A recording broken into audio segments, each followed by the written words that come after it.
I'm Nayantara reporting for ET Now. It's a big day, a big day for India's startup ecosystem. Food tech giant Zomato has filed the draft red herring prospectus with the market regulator SEBI to raise 8,250 crore rupees via an IPO.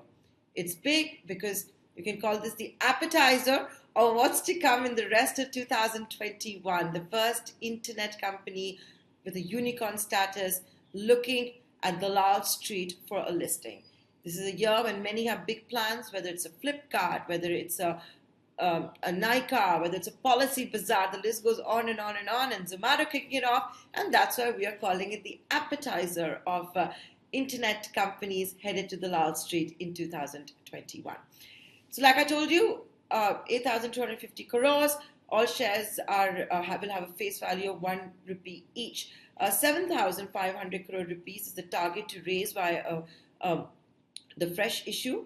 Existing investor, Info Edge, a very early investor in Zomato, headed of course by such a renowned investor, Sanjeev Bikhchandani himself, who's also on the board of Zomato. They will be raising 750 crore rupees via the offer for sale route. So there you go, 7,500 crores plus 750 crores equals 8,250 crores, the target fundraise from this IPO.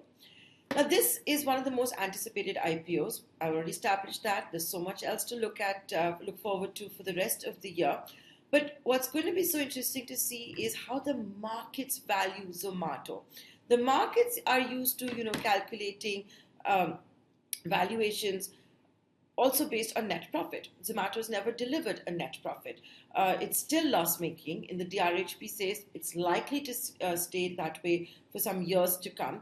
So it's going to be interesting to see how the markets value Zomato, on what basis they will decide what's a fair price and all of that. So this is also going to be a test as such for the Indian markets and how they can look at these internet companies.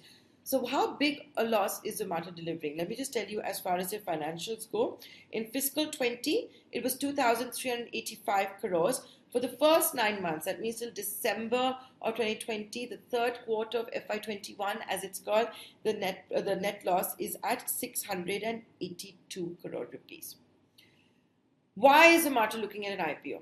In a draft red herring prospectus, you always have an object of the issue, right? So what Zomato has said is that it's going to use 5,625 crores. That's the lion's share of what it's raising for organic as well as inorganic growth. The organic growth, could be to continue giving discounts to customers to increase market share.